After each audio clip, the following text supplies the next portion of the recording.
Ito na. Try natin itong akong iilaw. Yun. Successful na tayo mga ka-YouTube. Mga ka-YouTube, successful na. Umilaw na po yung ating project na Somay.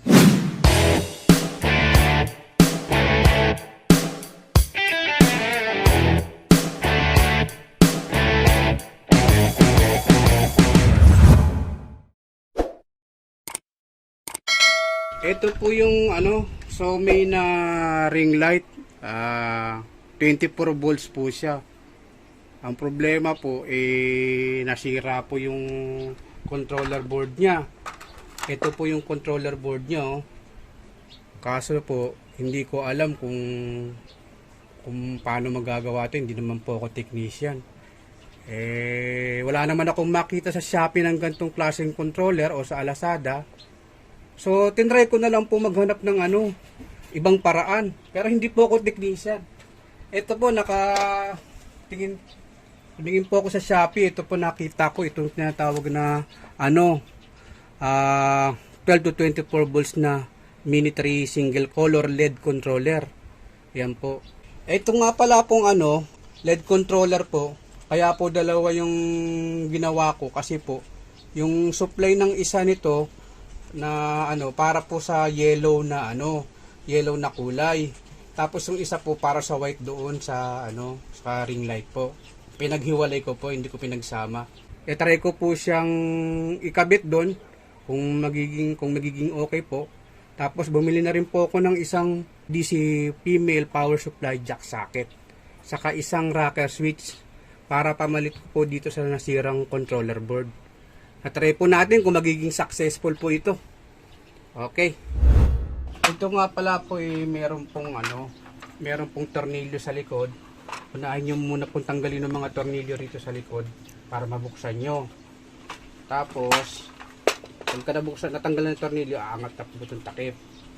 Ngayon po, ito pong pinaka LED nya, may mga tornilyo din po yan. Yung iba po tinanggal ko na. Ito meron pa nakakabit. Pero dito sa side na to, wala na, tinanggal ko na para ma-access ko dito sa sa loob. So, iaangat ko na po ito. Babaliktad lang natin para magawa ko ng paraan mo ikakabit ko. Bali dito po, ito po, medyo nalakihan ko ng butas pa kasi dito ko ikakabit itong pinaka DC female socket. Dito po ikakabit yan. Kakabit kong ganyan. Yung pinaka-lock niya. Pinaka-lock niya para hindi pumalas.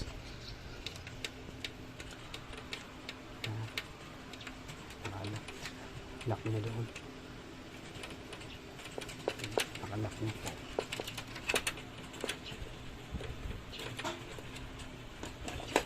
Pwedeng gamitan na lang ng pliers para maigpitan.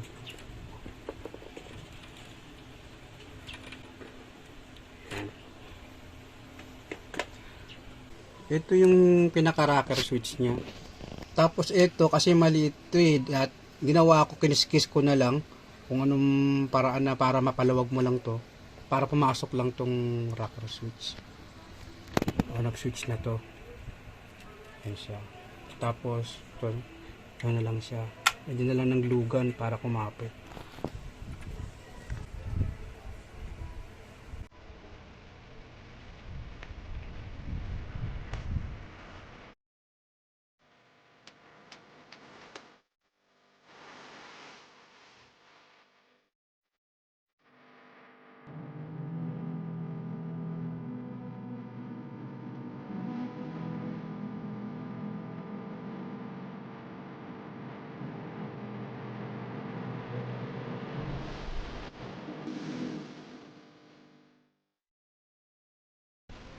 Ito yung pinaka sa input ng supply, ng power supply DC.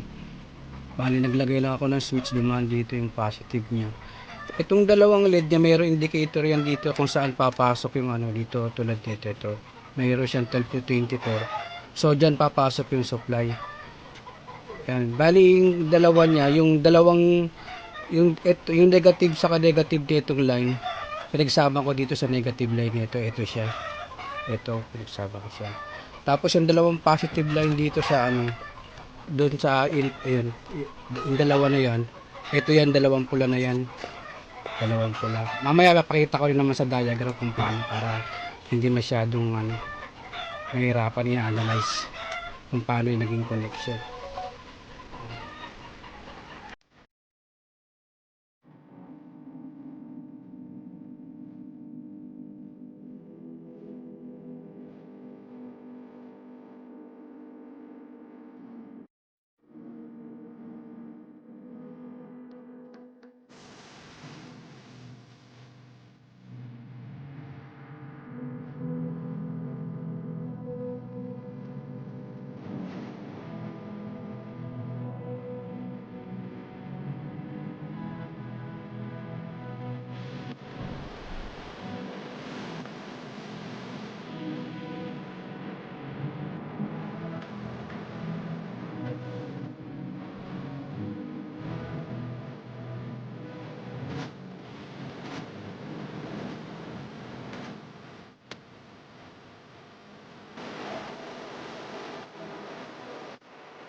Etong positive na ano ng dalawang controller na kabit, pinagsama ko yung output niya papuntang lead. So, kasi ito naman kasing lead na to, isa lang yung positive na 24 volts niya. So, itong pinagsama ko kung dalawang na to na output nito, ito yun. Pinagsama ko na silang dalawa. Tapos, ikakabit ko siya dito sa 24 volts. Ayan siya, 24 volts. Yung pula na yan, dito siya nakakabit sa itong 24 volts na to. Dali lang, bawasan ko lang ito ng wire. Sobrang kapal.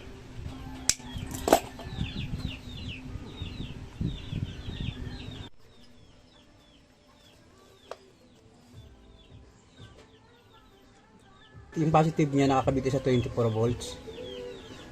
24 volts ito. Tapos yung ito yung sa negative ng white, yung isang linya ng nasa to sa controller. Diretso dito sa isang negative ng white. Tapos ito namang isang controller, yung negative niya diretso dito sa negative ng yellow. Negative naman ng yellow. Yan siya.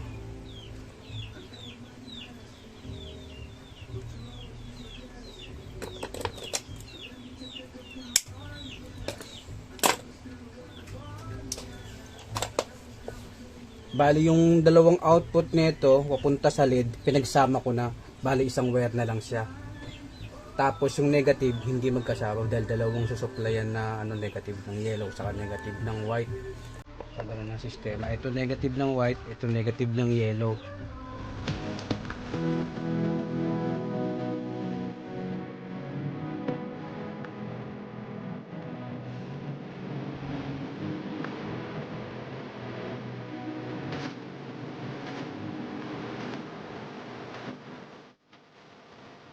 Tayo na natin. May ilaw. Yun. Successful na tayo mga ka-YouTube.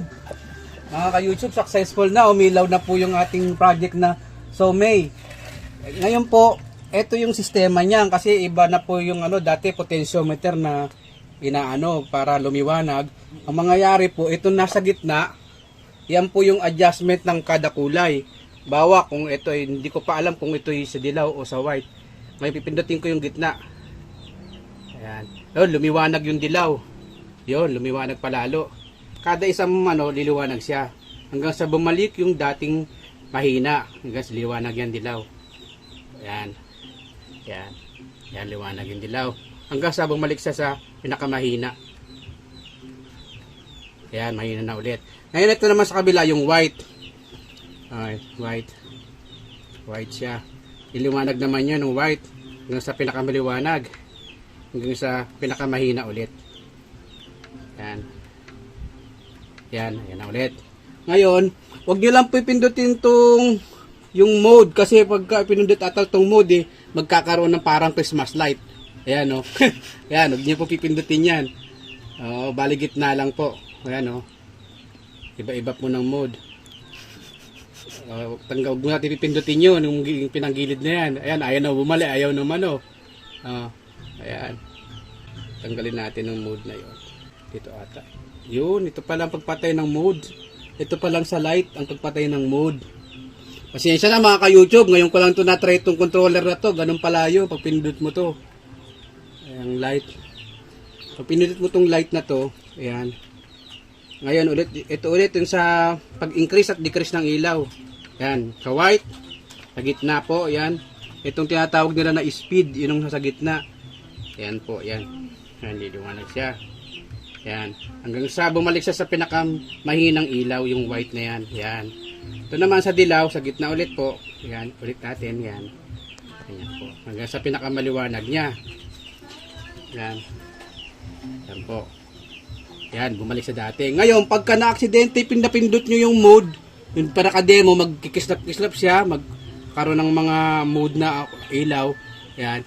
So, pindutin nyo lang po yun para matanggal yung light, itong light, nakalagay na light, para bumalik siya sa dati.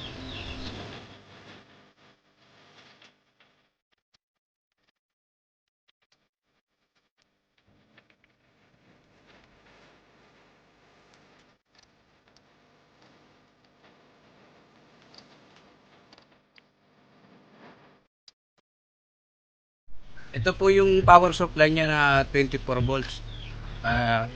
Tapos po, binalik na po natin yung pinaka-cover niya rito sa harapan. Tapos, ikakabit na po natin yung yan po, SOMEI po yan. SOMEI. Ito po yung 24 volts saksakan ginawa natin.